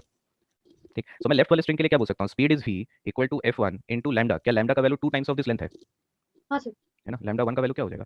2 times of L/2 plus delta L. ठीक है, और यहाँ पर जो वेवलेंथ होगा this will B 2 times of L/2 minus delta L. Clear है? सो f1 इनटू लैम्डा 1 को मैं L प्लस 2 डेल्टा एल कर दूँ, हाँ सर। और राइट वाले स्ट्रिंग के लिए स्पीड को हम लोग f2 into L minus 2 delta L कर सकते हैं। तो हमको यहाँ पे पूछ रहा है what is the difference in the fundamental frequency, so f2 minus f1 this is v by L minus 2 delta L minus v divided by L plus 2 delta L. ठीक, तो थोड़ा सा इसको सॉल्व करते हैं। देखो v टाइम्स ऑफ क्या बचेगा, L का टर्म तो कैंसिल आउट हो गया, 4 टाइम्स ऑफ डेल्टा एल हो गया ये, डिवाइडेड बाई डिनोमिनेटर में L square minus 4 times of delta L square होगा। हाँ सर। सो डेल्टा एल का वैल्यू यहाँ पर आपको L के रेस्पेक्ट में बहुत स्मॉल दिया है, अब आप चाहो तो इसको बाइनोमियली इसको अप्रोक्सीमेट कर सकते हो, या फिर आप देखोगे कि न्यूमरेटर में तो डेल्टा एल किसी के साथ प्लस माइनस में तो है नहीं, तो न्यूमरेटर वाले डेल्टा एल को तो नेगलेक्ट नहीं कर सकते आप, नेगलेक्ट करना मतलब किसी के रेस्पेक्ट में नेगलेक्ट करोगे ना। हाँ सर। है ना, सो न्यूमरेटर में तो डेल्टा एल एक इंडिपेंडेंट टर्म है, वो तो प्लस माइनस में है नहीं किसी के साथ, तो सिर्फ डिनोमिनेटर वाला टर्म है, तो डिनोमिनेटर में या तो आप बाइनोमियली पूरा एक्सपेंड करो या डायरेक्टली यहाँ पर 4 डेल्टा एल स्क्वायर को नेगलेक्ट कर सकते हो, दोनों से आंसर वही आएगा। समझ में आ रही चीज? हाँ सर। ठीक है, तो ये वाला जो टर्म है यहाँ पर this term can be neglected, तो एक तो स्क्वायर का टर्म है यहाँ पर, है ना, जो डेल्टा एल खुद ही बहुत स्मॉल है और उसका भी स्क्वायर है, तो this term is approximately 4v times of delta L divided by L square. तो यहाँ पे v के टर्म्स में तो हम नहीं लिख सकते, तो क्वेश्चन में फर्स्ट इक्वेशन से v का वैल्यू को 2l into f0 पुट कर सकते हो, तो ये हो जाएगा 8f0 times of delta l by l। आएगा? हाँ सर। समझ में आएगा? सर यहाँ पे दोनों साइड में फ्रीक्वेंसी अलग क्यों हो रहा सेम क्यों होगा यहाँ पे? है सर? जो सोर्स का फ्रीक्वेंसी सर वही फ्रीक्वेंसी से फ्रीक्वेंसी नहीं होगा दोनों का ही? दोनों का सोर्स सेम, ऐसा कहाँ है? सोर्स सेम है तो फ्रीक्वेंसी सेम होगा, सोर्स सेम कहाँ है? सोर्स सर अलग है यहाँ पे। हाँ, क्वेश्चन यहाँ पर आपको क्वेश्चन में सोर्स फ्रीक्वेंसी सेम कब होता है? जब एक वेव एक मीडियम से दूसरा मीडियम में जाता है, यहाँ पर तो ऐसा नहीं हो रहा है। हाँ सर ठीक है। तो इस तरीके का क्वेश्चन, ये जेईई मेंस का क्वेश्चन है, ये एडवांस का नहीं है। सर हाँ। सर इसमें दोनों पोर्शन में वेलोसिटी कैसे सेम होगा बता दीजिए हमें। वेलोसिटी बताओ, फॉर्मूला क्या होता है वेलोसिटी का? Sir under root of t by mu. आप देखो टेंशन सेम है क्या? हाँ सर। म्यू सेम है। हाँ सर। ठीक है सर। तो वेलोसिटी सेम हो गया। हाँ सर। हो गया ये? हो गया क्या ये? हाँ सर। तो यहाँ तक है स्ट्रिंग वेव्स। तो ये सर वो स्टैंडिंग वेव वाला कैसे लिखे कंसेप्ट, एक बार? हाँ, ये lambda by 2 lambda one- lambda by 2 का वैल्यू है l/2 प्लस डेल्टा l। अच्छा ठीक है सर। ये स्टैंडिंग वेव्स वाला डायग्राम्स को थोड़ा प्रैक्टिस करो, अलग-अलग मोड्स में कैसे बना रहे हैं। लेकिन क्या होता है वो डायग्राम प्रैक्टिस करते हो तो ये चीज़ ध्यान रखना, अगर कोई कंस्ट्रेंट लगा दिया जाए स्ट्रिंग पे तब वो सब डायग्राम फिर वैसे वर्क नहीं करेगा। तो याद नहीं करना, चीज़ों को समझो कि कैसे हो रहा है। फंडामेंटल दिखते ही मतलब ऐसा नहीं कि एक लूप, ऐसा नहीं है। अगर कोई कंस्ट्रेंट नहीं है तब तो ठीक है एक लूप होगा, यहाँ पे अगर दोनों तरफ नोड है, अगर कंस्ट्रेंट लगा दिया जाए तो नंबर ऑफ लूप्स बदल जाएगा। तो उसके लिए आप ये जनरल अप्रोच जो है इसको हमेशा फॉलो करो। सर इससे पहले जो क्वेश्चन था सर वहाँ पे ले जाएंगे। सर यहाँ पे जो दोनों स्ट्रिंग है सर यहाँ पे फ्रीक्वेंसी सेम क्यों है सर? क्योंकि ये तो एक जंक्शन है, एक एंड से दूसरा एंड तो जा रहा है यहाँ पे, मतलब यहाँ तो एनर्जी मूव कर रहा है ना एक एंड से दूसरा, यहाँ तो पूरे स्ट्रिंग में स्टैंडिंग वेव फॉर्म हुआ है। हाँ सर। एनर्जी तो नोडल पॉइंट से दूसरे नोडल पॉइंट मतलब के बीच में ट्रैप रहता है। हाँ। तो यहाँ पे मतलब कैसे जा रहा है नोड क्रॉस? स्टैंडिंग वेव बना कैसे? मतलब स्टैंडिंग वेव बनता कैसे? इधर सर वेव का रिफ्लेक्शन हुआ दोनों वेव मतलब है ना एनर्जी, हाँ सर। मैंने पहले रिफ्लेक्शन हुआ उसके बाद स्टैंडिंग वेव बनेगा ना। हाँ सर। हाँ सर। इसमें फर्क है बाबू, एक स्ट्रिंग में इस पॉइंट को अगर आप ऐसे फिक्स कर दोगे तो ये इंडिपेंडेंट स्ट्रिंग्स हो गया ना। हाँ सर। और अगर आपको बोला जाए this point is not fixed but इसमें स्टैंडिंग वेव फॉर्म हुआ और ये पॉइंट एक नोड है, ये एक अलग केस है ना। उसको फिक्स करना किसी पॉइंट को और उस पॉइंट पे नोड बन जाना डिफरेंट चीज है। अच्छा हाँ सर। ठीक है, नोड बनने का मतलब हमने फिक्स नहीं किया उसको, वो स्टैंडिंग वेव ऐसा फॉर्म हुआ कि वहाँ पे नोड बन गया। और जब आप फिक्स हाँ कर सर। दे रहे हो तो फिक्स करने का मतलब तो एनर्जी वहाँ पे ट्रांसमिट ही नहीं होगा, उस पॉइंट से आगे जाएगा नहीं एनर्जी, क्योंकि स्टैंडिंग वेव बना होगा पहले तो वेव रिफ्लेक्ट होना चाहिए, उसके बाद ही तो स्टैंडिंग वेव बनेगा। हाँ सर। ठीक है। हाँ सर। सर हम लोग एक लूप के अंदर का मतलब टोटल एनर्जी कैलकुलेट कर सकते हैं क्या? मतलब एक हाफ लूप के अंदर? हाँ कर सकते हैं। एनर्जी का इक्वेशन तो हम लोग लिखे थे, ये कैलकुलेशन तो किए थे हम लोग एनर्जी का, याद नहीं ट्रैवलिंग वेव में? हाँ मतलब स्टैंडिंग वेव्स में भी हाँ सेम जो वैसे डिफरेंशियल इक्वेशन है वही इक्वेशन यहाँ पे भी यूज होगा स्टैंडिंग वेव में। ठीक है सर। ठीक है, एनर्जी का जो इक्वेशन था वही सेम इक्वेशन यहाँ पे भी यूज होगा, बस इंटीग्रेशन का लिमिट लगा तो 0 से लैम्डा बाय 2। अच्छा सर। वेव का इक्वेशन बदल जाएगा ना स्टैंडिंग वेव का। वहाँ पर आप कैलकुलेशन में sin omega t minus kx लिए थे, है ना। यहाँ पे क्या लोगे स्टैंडिंग वेव का equation 2a sin kx cos omega t या 2a cos kx sin omega t, depending कि कैसा वेव फॉर्म है। ठीक है, हाँ सर।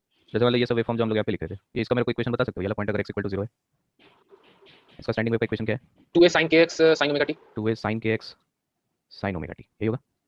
तो वो जो एनर्जी वाला जो डिफरेंशियल फॉर्म इक्वेशन था बस वहाँ पे y d del y by del x का होल स्क्वायर कटा हुआ था ना, उसमें इसको पुट कर देंगे। हाँ सर। ठीक है, इसका इक्वेशन क्या लिखेंगे? मतलब आपको बोल दिया दिस इज x = 0 और इस डायरेक्शन में हम पॉजिटिव x एक्सिस ले रहे हैं, 2a cos kx sin omega t। 2a cos kx हो जाएगा यहाँ पे। ठीक है, तो वेव फॉर्म दे दिया जाए तो स्टैंडिंग वेव का इक्वेशन लिख के बस एनर्जी एक्सप्रेशन में पुट करना है। हो गया?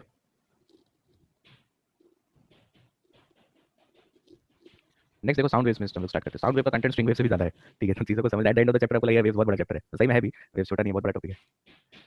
देखो साउंड वेव्स में क्या हो रहा है कि एक लॉन्गिट्यूडनल वेव है, तो इसका मतलब एनर्जी अगर मान लो कि पॉजिटिव एक्स एक्सिस के अलॉन्ग जा रहा है तो particle along the energy flow, जिस डायरेक्शन में एनर्जी फ्लो होता है उसी के पैरेलल ऑसिलेट करता है। तो about its mean position particle oscillates parallel to the energy flow. तो यहाँ पे पार्टिकल का जो डिस्प्लेसमेंट है मीन पोजीशन से, उसको मैं y नहीं लिख रहा हूँ, एक्चुअली में वही चीज है जो आप स्ट्रिंग वेव्स में पढ़ते थे, बट यहाँ पे y लिख दूंगा तो आप फिर कंफ्यूज हो जाओगे कि x और y की डायरेक्शन दिखेगा आपको।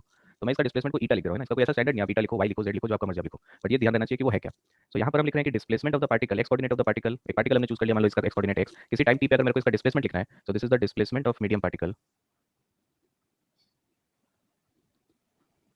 About its mean position. ठीक है, इसके मीन पोजीशन क्या अबाउट ये ऑसिलेट कर रहा है। तो अगर हम एक ट्रैवलिंग हार्मोनिक वेव के बारे में बात कर रहे हैं, ट्रैवलिंग हार्मोनिक वेव, तो क्या मैं इसके लिए जो डिस्प्लेसमेंट का इक्वेशन है, कैसा इक्वेशन अज्यूम कर सकता हूं? लेट अस से amplitude is a sin of omega t minus kx plus कुछ फाई हो सकता है। ठीक है, यहाँ पर ये वाला जो टर्म है, यहाँ पर x आएगा, y आएगा या z आएगा, कैसे पता चलेगा? जिस डायरेक्शन में एनर्जी फ्लो हो रहा है। हाँ, यहाँ पे हमेशा वो x y z हमेशा वो होता है जिस एक्सिस के अलॉन्ग एनर्जी फ्लो हो रहा है। ठीक है, पार्टिकल किधर ऑसिलेट कर रहा है उससे यहाँ पे फर्क नहीं पड़ता है। क्लियर है? तो स्ट्रिंग वेव्स में भी देख रहे थे, यहाँ पे x का टर्म आ रहा था, यहाँ पे साउंड वेव्स में भी x का टर्म आ रहा है। तो पार्टिकल कैसे ऑसिलेट कर रहा है, ये वाला जो x और यहाँ पे जो कोऑर्डिनेट आप लिखते हो x y z एक्सिस, वो डिपेंड करता है एनर्जी किधर जा रहा है। तो यहाँ पे देखो कि एक कुछ बहुत ध्यान से इसको समझो कि एनर्जी फ्लो हो रहा है यहाँ पे, बट किस तरीके से डिफरेंट पैरामीटर्स हम लोग रिप्रेजेंट करते हैं। यहाँ पे मीडियम पार्टिकल्स ऑसिलेट कर रहा है, लेकिन साउंड जब हम बात करते हैं तो ह्यूमन ईयर्स हम लोग जब सुनते हैं कोई चीज को तब हम लोग डिस्प्लेसमेंट वेव नहीं आपके पास पहुंच, मतलब डिस्प्लेसमेंट वेव पहुंच रहा है लेकिन आपका ब्रेन डिस्प्लेसमेंट वेव को नहीं परसीव कर सकता। हम लोग परसीव क्या करते हैं, हम लोग सुनते हैं कि वेरिएशंस इन एटमॉस्फेरिक प्रेशर। ठीक है, human ears perceive sound, ears perceive sound as variations in surrounding pressure. अगर आपको एटमॉस्फेयर में प्रेशर का वेरिएशन होगा, उस प्रेशर वेरिएशन को आपका ब्रेन साउंड के फॉर्म में आपको रियलाइज करवाता है कि हाँ साउंड आपको सुनाई दे रहा है। ठीक है, तो साउंड का जो वेरिएशन है वो ह्यूमन ईयर्स प्रेशर के टर्म्स में, प्रेशर वेरिएशन के टर्म्स में हम लोग सॉरी सराउंडिंग प्रेशर। ठीक, तो जैसे मान लो कि when no wave is present, when no wave is present, the surrounding pressure is p naught. ठीक है, और जब वेव प्रेजेंट होगा तो उस टाइम पे पी नॉट के रेस्पेक्ट में आपको प्रेशर का वेरिएशन दिखेगा। ठीक, there will be variations in pressure when the wave is present. So when wave is present, the pressure varies. ठीक, तो जो प्रेशर हो जाएगा किसी भी पॉइंट पे वो सराउंडिंग प्रेशर में कुछ वेरिएशंस आएगा। समझ में आ रही बात? हाँ सर। ठीक, तो ये जो वेरिएशन होता है प्रेशर में, ध्यान रखना नेट प्रेशर का बात नहीं कर रहा हूं मैं डेल्टा पी का बात कर रहा हूं। जो वेरिएशन होता है प्रेशर में, this variation is called as a pressure wave. Delta p is called as pressure wave. तो हम लोग यहाँ पे इस चैप्टर में प्रेशर वेव में ज्यादा इंटरेस्टेड रहते हैं। इनफैक्ट दोनों ही आपको इक्वली इंपॉर्टेंस देना है, डिस्प्लेसमेंट वेव और प्रेशर वेव दोनों, लेकिन प्रेशर वेव प्रैक्टिकली ज्यादा इंपॉर्टेंट होना चाहिए क्योंकि हम लोग प्रेशर वेव के करस्पॉन्डिंगली साउंड को परसीव करते हैं, डिस्प्लेसमेंट वेव के करस्पॉन्डिंगली नहीं। समझ में आ रहा है? तो प्रेशर सर अभी आपने वेव क्या बोले सर? हम लोग प्रेशर वेव को परसीव करते हैं, डिस्प्लेसमेंट वेव को नहीं करते हैं। अच्छा सर। तो प्रेशर वेव हम किसको बोल रहे हैं? नेट प्रेशर को प्रेशर वेव नहीं बोलते हैं। सराउंडिंग प्रेशर में जो वेरिएशंस होता है उस वेरिएशंस को हम लोग बोलते हैं कि प्रेशर वेव है वो। तो देखो कि किस तरीके से इसको समझ सकते हैं प्रेशर वेव को। हम लोग को डिस्प्लेसमेंट वेव समझने में दिक्कत नहीं है, डिस्प्लेसमेंट वेव तो हम through out the string waves में पढ़ते ही आ रहे हैं। तो मान लो कि मैं t = 0 पे और ये phi = 0 लेके मैं इसमें ड्रॉ कर रहा हूं, तो इस तरीके से एक वेव बना सकते हैं हम लोग, साइनसॉइडल वेव। यही होगा? हाँ। ठीक है, अब इस डायग्राम का मतलब क्या है? देखो इसका मतलब ये होता है कि अगर डिस्प्लेस पार्टिकल्स तो ऑसिलेट कर रहा है एक्स एक्सिस के अलॉन्ग कर रहा है ना, पार्टिकल्स तो एक्स एक्सिस के अलॉन्ग ऑसिलेट कर रहा है। समझ में आ रही बात?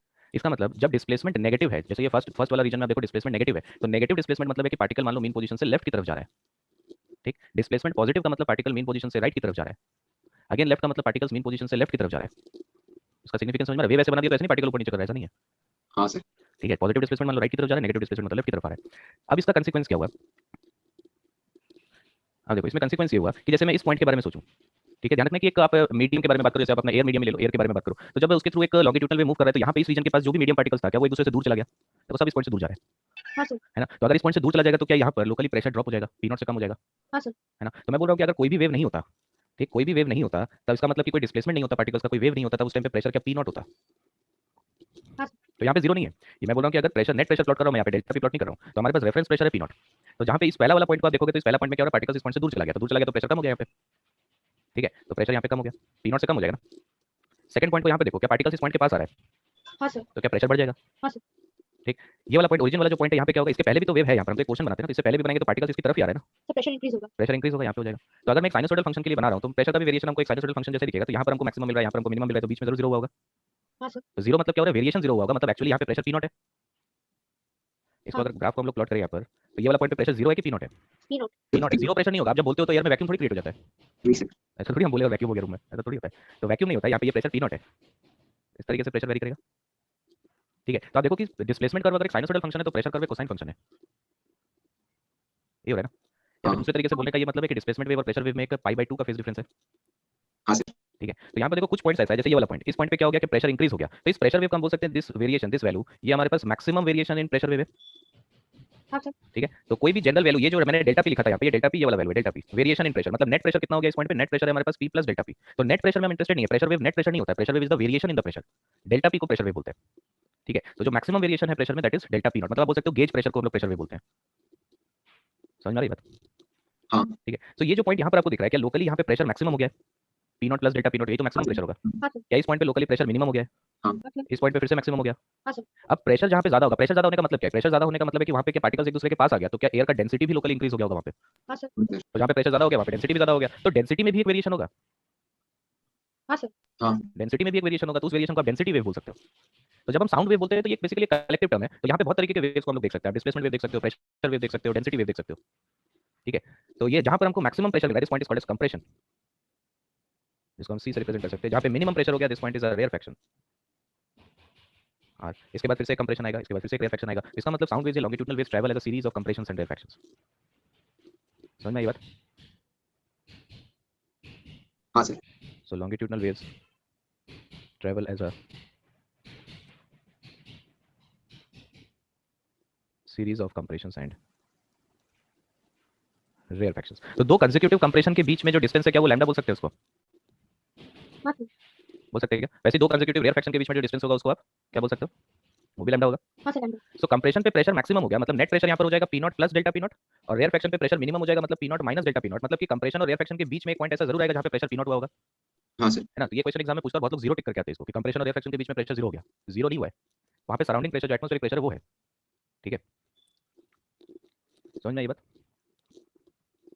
हाँ। लॉन्गिट्यूडल वेव एक सीरीज ऑफ कंप्रेशन और रेयर फ्रैक्शंस के फॉर्म में मूव करता है। तो अब यहाँ पर देखो डिस्प्लेसमेंट वेव का जो एक इक्वेशन हम लोगों ने एज्यूम कर लिया था, a sin omega t minus kx, तो प्रेशर वेव का इक्वेशन क्या होना चाहिए, कैसे लिखेंगे उसको।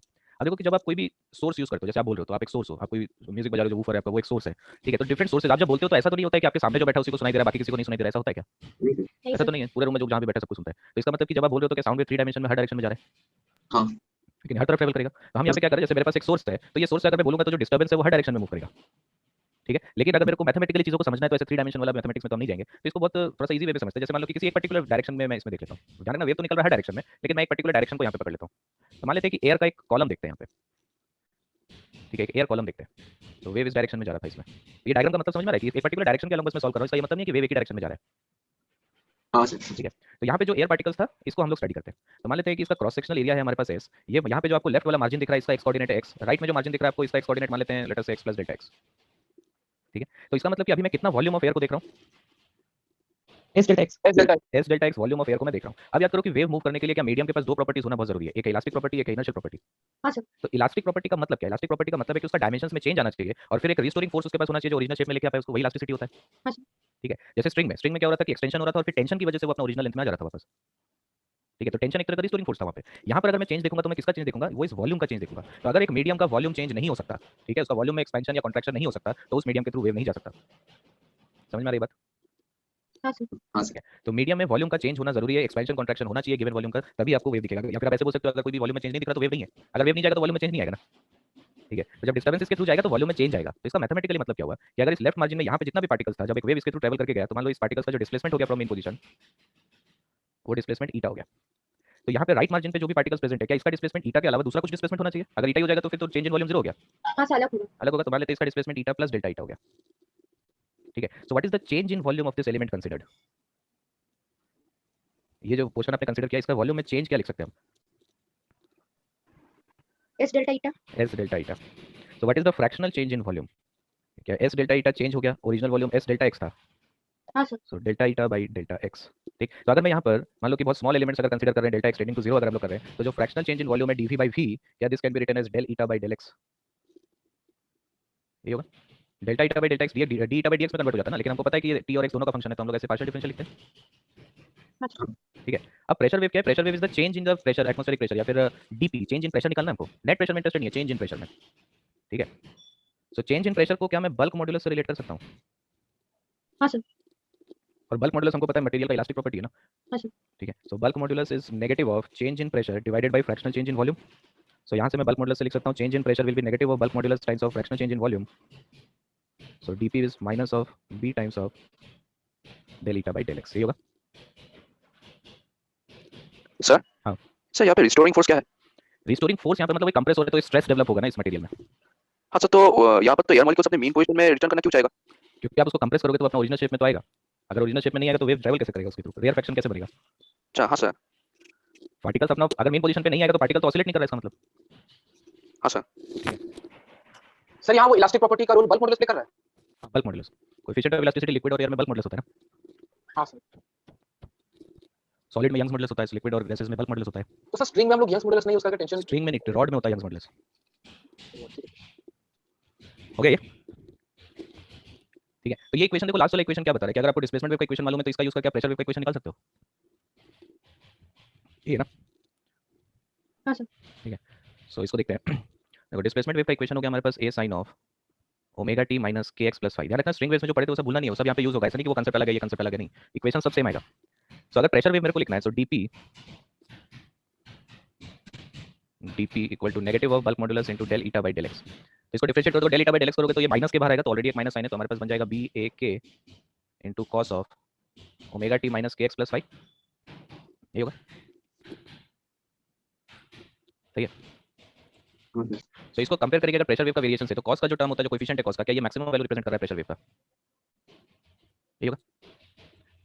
ठीक है। हाँ सर। जो वेरिएशन है हमारे पास प्रेशर में delta P, this variation represents the pressure wave. ध्यान रखना कि अगर आप कोई बुक पढ़ते हो, आप चाहे पैकेज पढ़ो या फिर आप जो भी बुक्स आप पढ़ते हो, प्रेशर वेव में यहाँ पे डेल्टा पी नहीं लिखते वो लोग, इसको सिर्फ पी लिख देते हैं।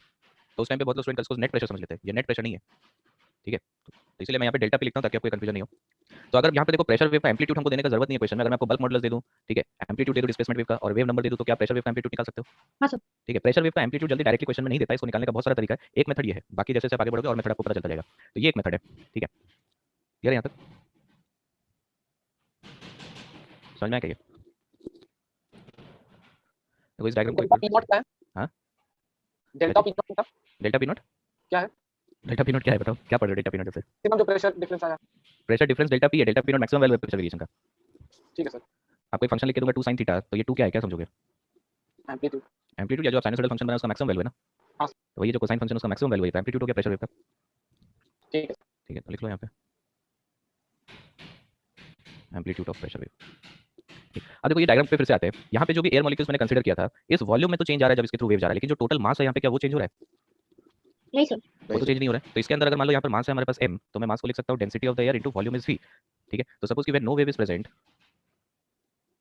Wave is present, then the density of the medium is rho naught.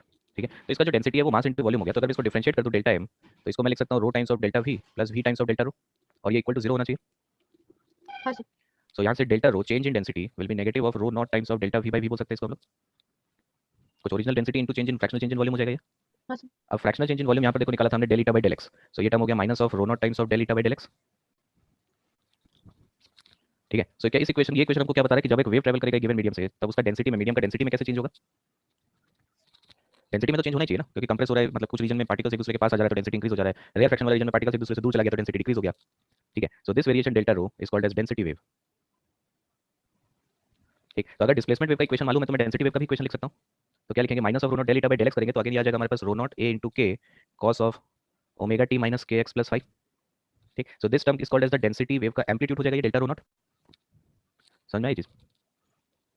ठीक है, तो डेंसिटी वेव को अलग से बनाने का कोई जरूरत नहीं है। देखो कि प्रेशर का जो वेव है और डेंसिटी वेव दोनों ही कोसाइन फंक्शन है ना, तो जैसा वेरिएशन प्रेशर वेव का आएगा वैसा वेरिएशन डेंसिटी वेव का आएगा। हाँ सर। हाँ ठीक है, तो यहाँ पर हम डायरेक्टली बोल सकते हैं कि phase difference between let us say first displacement wave and pressure wave, कितना फेज डिफरेंस है? Pi by 2। 2। Phase difference between pressure wave and density wave कितना होगा? 0। ठीक है, 0 का फेज डिफरेंस है। अगर आपको बोला जाए phase difference between displacement wave and density wave, तो फिर से पाई बाई 2। 5/2। समझ में आया क्या चीज? ठीक है, तो जब आप बोलते हो साउंड वेव एक डायरेक्शन में मूव कर रहा है, तो एक्चुअली वहाँ पे हो क्या है कि आप डिस्प्लेसमेंट वेव का बात कर रहे हो या प्रेशर वेव का बात कर रहे हो, डेंसिटी वेव का बात कर रहे हो। तो साउंड वेव एक जनरल टर्म है। ठीक है, तो उसको समझने के लिए ये सब वेव्स का हम लोग यूज करते हैं। कोई दिक्कत यहाँ तक? नहीं, नेक्स्ट आगे चलें। 1 मिनट सर।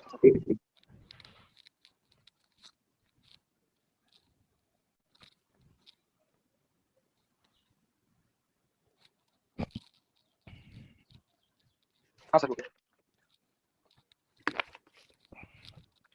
तो देखो वेव इक्वेशन जब हम लोग पढ़ रहे थे तो एक जनरल वेव इक्वेशन हम लोग पढ़े थे कि acceleration of particle is wave speed square into del square by del x square, पढ़े थे ना?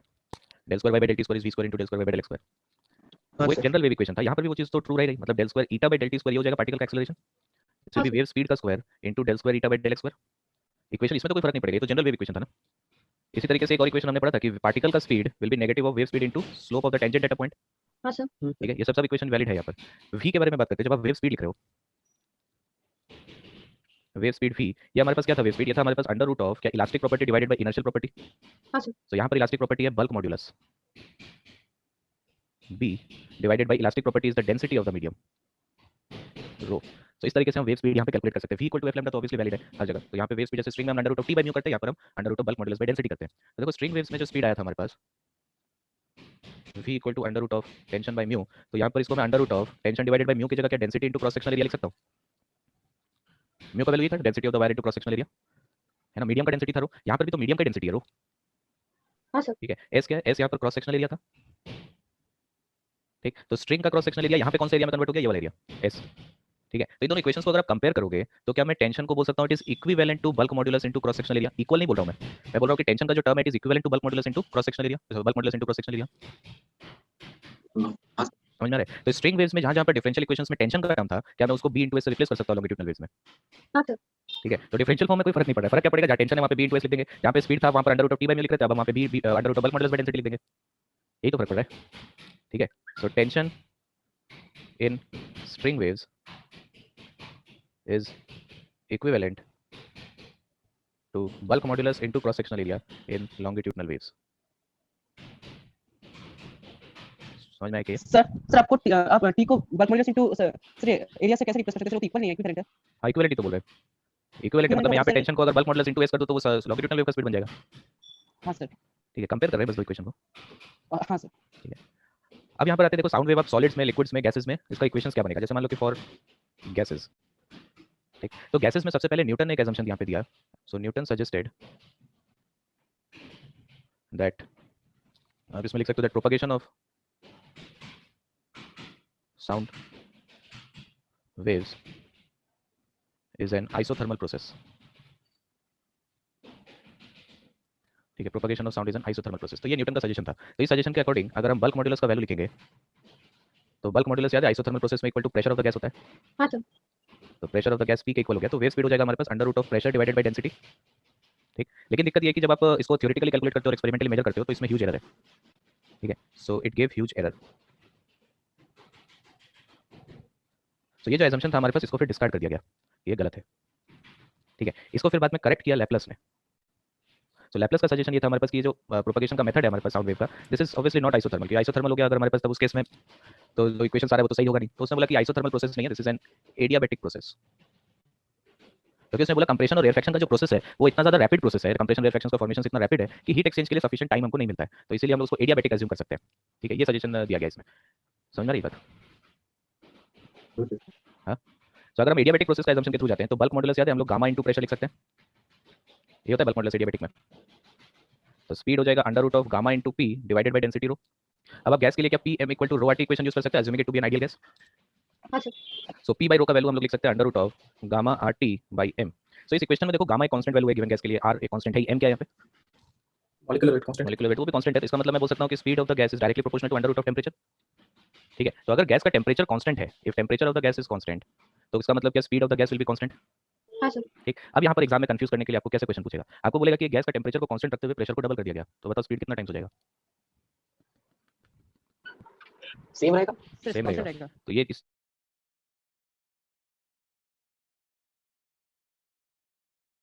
तरीके का क्वेश्चन का ध्यान रखना, ये बहुत कॉमन क्वेश्चन है, ये सिर्फ आपको कंफ्यूज करने के लिए पूछा जाता है। क्योंकि बहुत सारे स्टूडेंट फिर इस इक्वेशन से कंफ्यूज होते हैं कि प्रेशर डबल कर दिया तो वॉल्यूम स्पीड भी तो डबल हो गया, अंडर रूट 2 टाइम्स हो गया। नहीं, आप अगर प्रेशर डबल कर दोगे तो डेंसिटी भी तो बदलेगा। हाँ सर। ठीक है, तो इसीलिए कभी भी आपको टेंपरेचर कांस्टेंट बोल दिया जाए तो उसके बाद आप कोई भी पैरामीटर चेंज करते रहो, कोई फर्क नहीं पड़ेगा। ठीक है, तो यहाँ पे टेंपरेचर को किस में पुट करेंगे? केल्विन में। और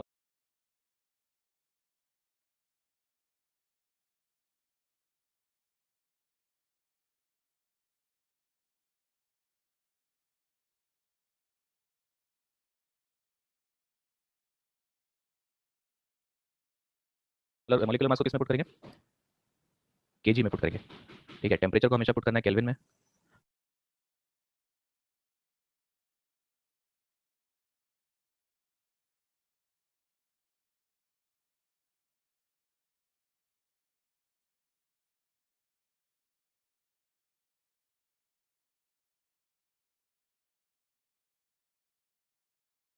मॉलिक्यूलर मास को आप पुट करोगे हमेशा केजी में। कह रहे हैं तक, तो कभी भी न्यूमेरिकल्स में स्पीड का जरूरत होगा तो ये इक्वेशन का यूज करेंगे, न्यूटन वाला इक्वेशन को यूज नहीं करना कभी। अगर मान लो कि सॉलिड्स के लिए हम लोग लिखेंगे तो सॉलिड्स के लिए बल्क मॉडुलस मतलब क्या? यंग्स मॉडुलस बोल सकते हैं, इलास्टिक प्रॉपर्टी यंग्स मॉडुलस हो जाएगा। हाँ sir. So this will be under root of Young's modulus divided by density of the solid.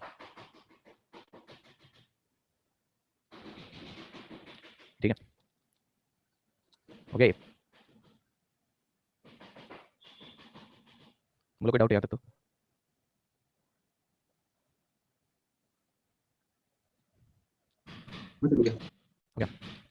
ठीक है। सो स्पीड में इसके बाद देखो हम यहाँ पे क्या कर सकते हैं, जैसे एनर्जी वाला कंसेप्ट पे अगर आप जाओ तो एनर्जी में हम लोगों ने क्या पढ़ा था? देखो फॉर्मूला जैसे मैंने आपको बोला था याद करने का जरूरत नहीं है एनर्जी वाला में। देखो मैं इसको फिर डायरेक्टली शॉर्ट में कैसे आप एग्जाम में इसको यूज करते हो चीजों को। अगर आप एनर्जी लिखो तो याद है कि काइनेटिक एनर्जी का जो एक्सप्रेशन आता है वही पोटेंशियल एनर्जी का आता है। ठीक है ना?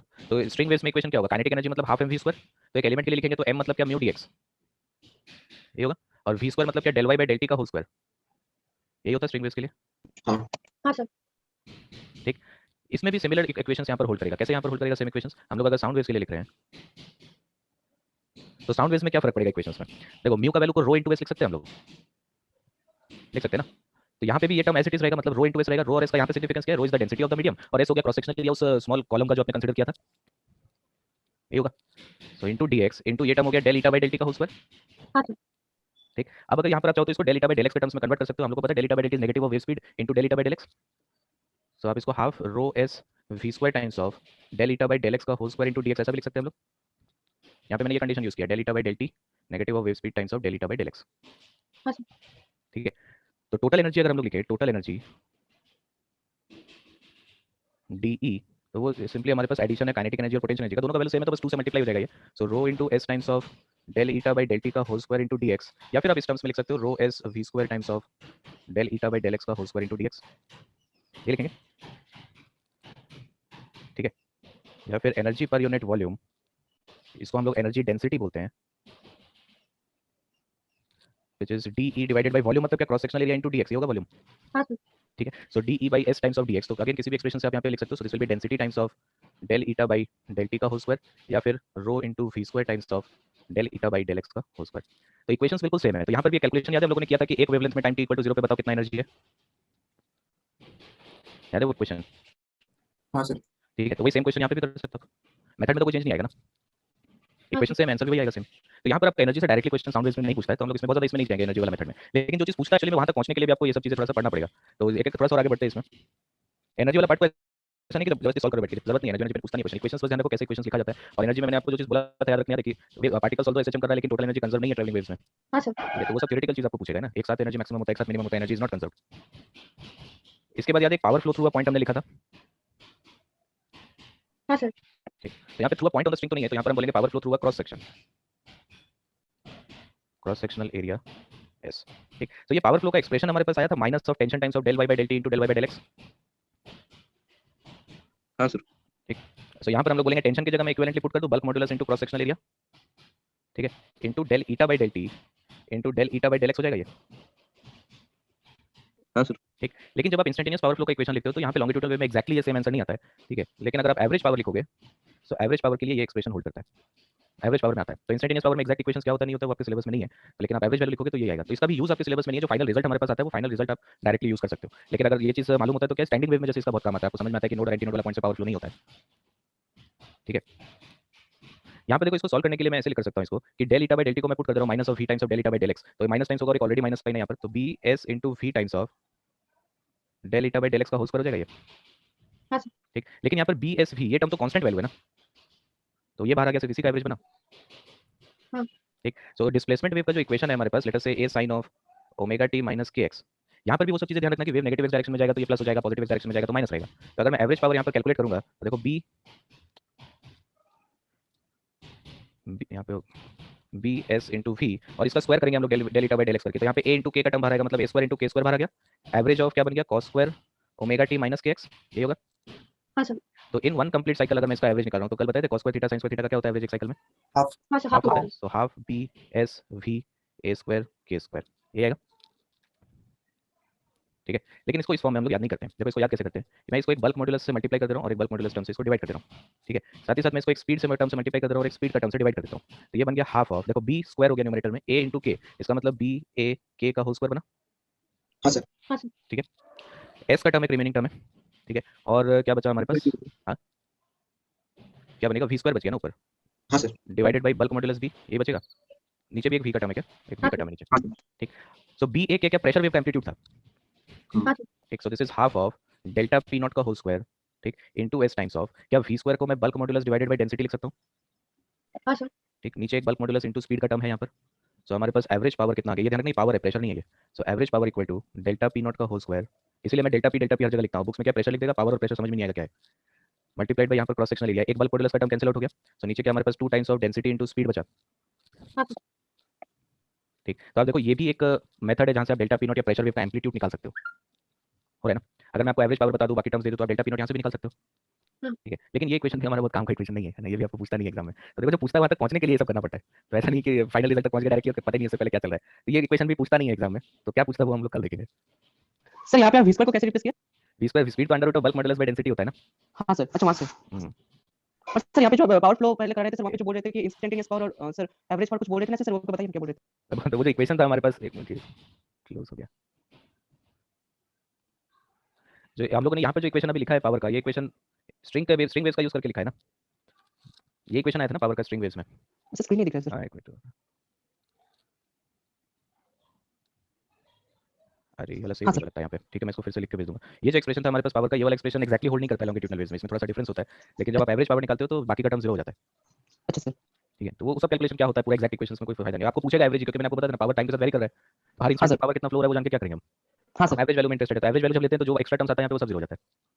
अच्छा। ठीक है, मतलब हर जगह कॉस का टर्म साइन का टर्म आएगा तो उसका एवरेज तो फुल साइकिल में जीरो होता है। हाँ सर। ठीक है। हाँ सर।